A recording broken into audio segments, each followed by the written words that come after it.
Good morning, everyone. Happy Tuesday morning to you. Welcome back to Morning Musings. My name is Don K. Preston. I am the president of Preterist Research Institute of Ardmore, Oklahoma. We're looking at the language of Matthew 24:29 and following. The sun being dark and the moon being turned to blood. The stars of heaven from falling. The Son of Man coming on the clouds of heaven with power and great glory. Now, let me make a hermeneutical point here very quickly. I've had this argument used in several debates. My opponents have appealed to one text, and I've pointed out parallel passages. And in the parallel passages that I have cited, a given word, term, or phrase may not have been used, and my opponent says, oh, well, see, this word is not found in this text, therefore it's not the same as over here. I'm literally stunned when people try that. This happens on YouTube all the time and Facebook, in which you appeal to a text, and it has time indicators, it has contextual indicators, it has thematic and motival indicators that point out that it's talking about the impending judgment on Old Covenant Israel that happened in AD 70. And what's the response of that? Well, just recently, one detractor, William Vincent by name, I had called attention to Acts chapter 17, 30 and 31. At the times of this ignorance, God winked at, but now commands all men everywhere to repent, because he has given assurance unto all men in that he has raised Christ from the dead. Well, Mr. Vincent said that can't be AD 70 because I don't see Jerusalem even mentioned there. I don't see AD 70 mentioned in the text. Well, here's what we do find in the text. Paul said that judgment was about to take place, using the Greek word melo, which according to the grammars means about to be, about to take place. So, just because this passage uses given terminology, this passage doesn't use the identical terminology, it doesn't mean that they're talking about different things. Let me give you a classic example. Just the other day on Facebook, Gary DeMar, that I consider to be a friend, a man that I admire tremendously, he and I had a brief exchange on Matthew 24:29 and following, and 1 Thessalonians chapter 4. Now look, in my book, We Shall Meet Him in the Air, The Wedding of the King of Kings, I adduced over 20 direct parallels between the Olivet Discourse and Thessalonians. I adduced 9, I believe it is, direct parallels between Matthew 24:29 and following and 1 Thessalonians chapter 4, 13 and following. Well, Gary tries to delineate between those texts by saying, well, Thessalonians is the Lord himself, and Matthew 24 is the Son of Man, but Paul doesn't use that terminology. Really? Who does it say they would see in Matthew 24:30?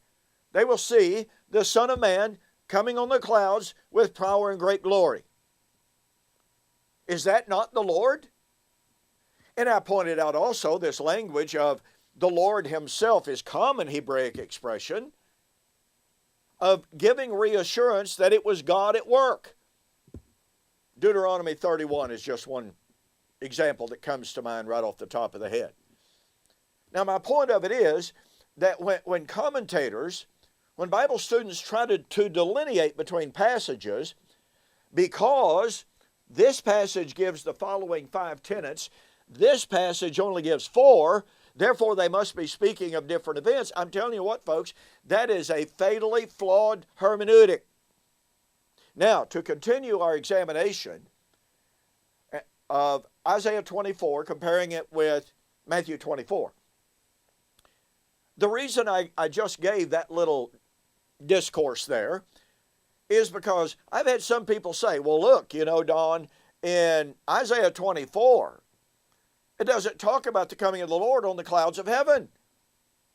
Oh, yeah, it's got the destruction of heaven and earth, But it doesn't have the coming of the Son of Man on the clouds of heaven with power and great glory and with the angels and with a shout and with the sound of a trumpet. And my response to that is, so what? And I'm not trying to be ugly. I'm just simply pointing out, as I did in my public debate with Joel McDermott, when you make that kind of hermeneutical argument, you are putting the Bible writers into a little closely defined box, and you won't let them express themselves in various ways. And that's simply improper. The Hebrews and the Hebraic way of thinking was not, well, I can only describe an event using the 5 following elements. And if I use 6 elements in another text, that must mean I'm talking about something else. Let me say this as kindly as I know how, but that's simply ridiculous. That is absolutely, utterly ridiculous and without one scintilla of evidence. Now, back to Isaiah chapter 24. Remember, Isaiah 24 is talking about the destruction of the land. Why? Remember, why is this destruction coming? And oh, by the way, this is the destruction that would come at the time of the resurrection of Isaiah 25. Do you catch the power of this?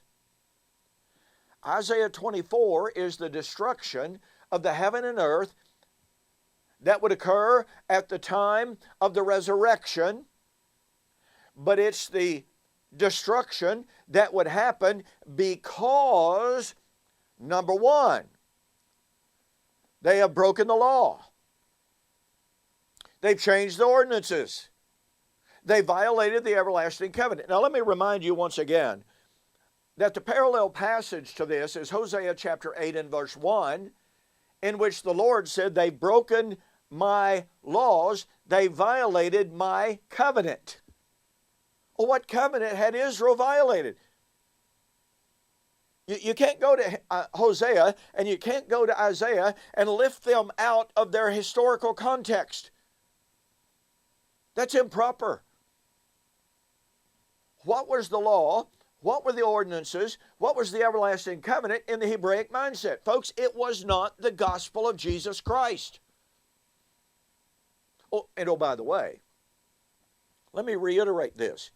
If your eschatology does not have the destruction of heaven and earth as a direct consequence because they violated the covenant, then you've got the wrong eschatology. Maybe it's time to change and bring it into harmony and unity and agreement with what the Bible has to say. Now, once again, let me point this home, drive this point home. This destruction is coming. I'm going to, for time's sake, I've gone too long already. Let's start with verse 10, okay? The city of confusion is broken down. Now, this is happening at the time that the entire land is destroyed, that heaven and earth is destroyed. The city of confusion is broken up. What is this city? Well, all you have to do is go to Isaiah 29, and you'll find that it's the city called Ariel, which is Jerusalem. It's not the New Jerusalem. If it is, then the New Jerusalem is being destroyed here. No, that won't happen. So, the city of confusion is broken down. Every house is shut up so that none may go in. There's a cry for wine in the streets. All joy is darkened. The mirth of the land is gone. Now watch this. In the city, what city? City of confusion, Ariel, Jerusalem. In the city, desolation is left, and the gate is stricken with destruction. The only gate of the New Jerusalem, by the way, is salvation. So, salvation is going to be destroyed? No. Doesn't work, does it? Now watch this. When it shall be thus, watch this now, in the midst of the land, among the people. Now yesterday I shared with you, this is the destruction of heaven and earth when the city inhabited by the people that sat in the midst of the land was destroyed. Now, once again, that can't be talking about the New Jerusalem. I'm sorry, it doesn't work. So ask yourself the question, what is the city that's set in the midst of the land? Go to Ezekiel 5, 8 and 9. It was Jerusalem. Old Covenant Jerusalem.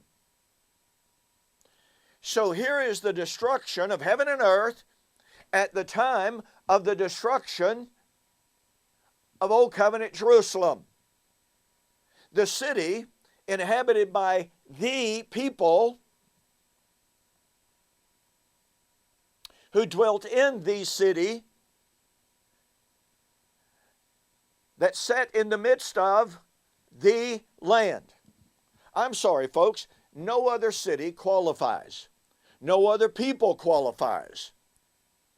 And remember, this is the destruction of heaven and earth because they have broken the laws, changed the ordinances, violated the everlasting covenant.